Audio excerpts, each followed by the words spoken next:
Welcome to AAA Short Stories by Nelson Nick. I'm your host, I'm Nelson. I'm here to serve you in whatever I can.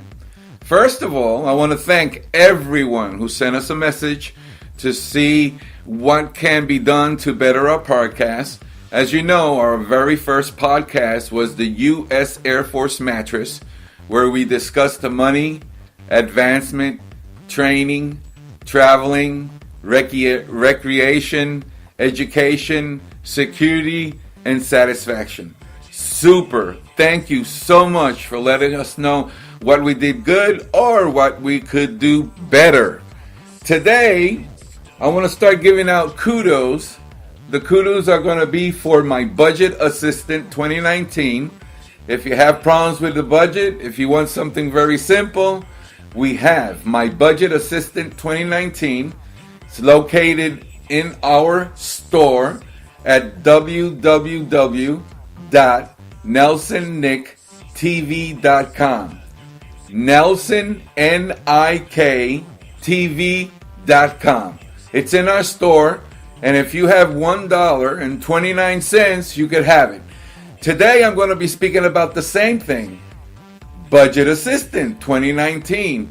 We're going to go to a page. I'm going to try to do my best to let you understand what it's all about. And from there, we get an idea if you could use or you cannot use it. Take control of your money. I titled it my Budget Assistant 2019. This is a simple file from Microsoft. You could use it on the Excel or other software like Polaris, Hancom, OpenOffice.org. It's very simple. What I'm going to try to do is I'm going to try to explain my Budget Assistant 2019 in a form that if you're driving, I know you can't take any notes, but if you want to take notes later, save for later the listening of this podcast number 2, so you would understand what it's all about. The file itself, like I said, it's Excel. All you have to do is fill in the blanks. The formulas are already in the file. You don't have to put formulas. You don't have to invent anything. All you have to do is fill in the blanks. And from there, you get an idea if you are saving money or you're just exceeding. It's very simple. If you make $1 a day and you spend 99 cents, you still have 1 penny for savings. That's just kind of like a very simple idea of what we're dealing with here. So let me explain. Imagine you have a white piece of paper and it's full of color, and on the left side of the piece of paper you have your income. In the income categories, let's see if any of these you have. I mentioned the categories. You count 1. Oh, I got that other one. That's 2. I got this one. That's 3. And now you know, little by little, if you do or you don't need this budget assistant. So on the left side of that piece of paper, we have income. And underneath income, you have these categories. Your salary, salary of your partner or spouse, pension, Social Security income, veterans pension, bonuses, cash gifts, and allowance. If you have rental income, if you have income by interests, tax refunds, odds, ends, if you made some money with the lottery, or other, anything that's not under these categories, then you could just place it under other. On the right side of that piece of paper from the income, there's a section that has payments. The categories on these payments are debts, first mortgage or second mortgage. I hope you don't have a second and a third mortgage because that's just too much outcome. Rent, car loan, Visa, MasterCard, American Express, Discover cards, store credit cards, any other credit cards.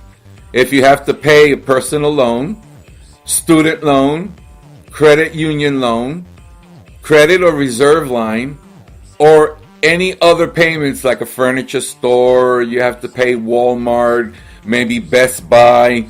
So this section of payments gives you a good idea. Now, let me explain. Below the payments, you're going to have some expenses. Now, these expenses is very simple. Again, let's count to see how many of these you have, because the only thing you have to do is just fill in the blanks on the right side of the categories, and you'll get your results at the very end. So these are your expenses: water, sewer, pest control, trash pickup, electricity, phone, property taxes, property insurance, cooking gas, home maintenance or domestic help. Below this, we have maintenance fees: transportation, gasoline, insurance or registration, maintenance, mechanic, oil changes, wash, wax. Another category is parking and tolls, or if you take bus, a taxi, train, and others. Below that, we have food and groceries from a supermarket or from your neighborhood store, where you spend on lunches, snacks, coffee, water, soda. For my friends in the Northeast, we understand what soda is all about. Some people call them refreshments, or just a drink, non-alcoholic. Here we have underneath the food, health, how much you pay in health insurance, medicines or the drugstore, medical appointments or deductibles of a medical appointment, medical treatment or your dental. Underneath we have children, tuition, education. You have child care, tutoring, allowances, books or school supplies, extracurricular classes. That I got a little tongue-tied with that one. So below that we have miscellaneous, and we're going into clothing now. How much you spend on purchased clothing, or how much you spend on laundering or tailoring. Continuing education. If you have any sort of training, tuition, books, school supplies, that's all in the other categories. Under that, we have family needs: life insurance, disability insurance, alimony, nursing care, or others. Below that, we have entertainment. How much you spend on eating out, cable TV, internet, magazines, newspapers. How much you spend on vacations, movies, videos or pay-per-view. Now, before I continue with the other categories, I want to let you know that whatever you put by filling the blanks on the right side of the categories is monthly. So it's common sense. If you spend on the internet $60 a month, that's where it goes.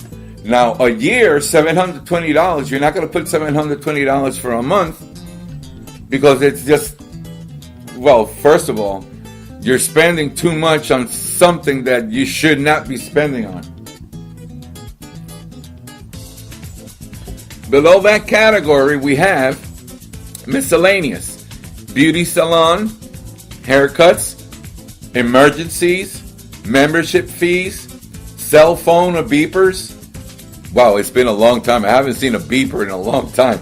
I think they're out there, but definitely cell phones or smartphones. That takes up almost the whole planet. We have gifts, what you spend on gifts for birthdays or Christmas, Mother's Day, Valentine's Day, etc. Donations, church or community, and again, others. And the lowest part of the category is in red.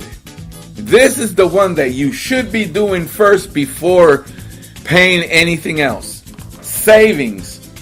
So, if in case you're making, for example, $1,000 a month, there's $200 that should go to savings automatically.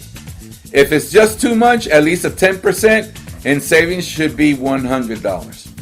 I highly recommend that when you make any money, you always set aside savings first before spending money in anything else. So, my Budget Assistant 2019, take control of your money. I explained on the left side of the paper there is income. On the right side I said that you have payments and you also have expenses. Now going back to the left side of the paper, below the income, you're going to have an economic reality. The economic reality, you're going to have a total income, your total debts, your total expenses, and the money that you have left. Automatically, things are done for you. All you have to do is just fill in the blanks, and it will give you a very, very, very close idea of how your budget is. And if you're spending more than what you receive, you should correct that immediately.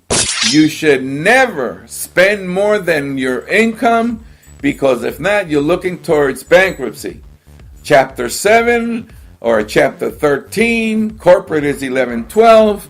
So this file has been very useful by me for the past many, many years. And I know that this could help you too, the same way that it helped me. Below the examples of the economic reality, you're going to find a colorful section that has debt. If you are 56% or more in debt, you have to stop. It's time to make adjustments. Identify the causes of your situation and eliminate expenses. Find other sources of income if you can't get out of these expenses. Below that one is the middle one. This is 32% to 55% of your debt. Means you have caution. You have room for improvement. Cut expenses, make extra payments to your loans, and save once again. Out of this budget, the most important part of everything is how much money you save in the month out of your income. And below the middle section, here goes the green side, which is 31% of debt or less. If this is true, you're on the right track.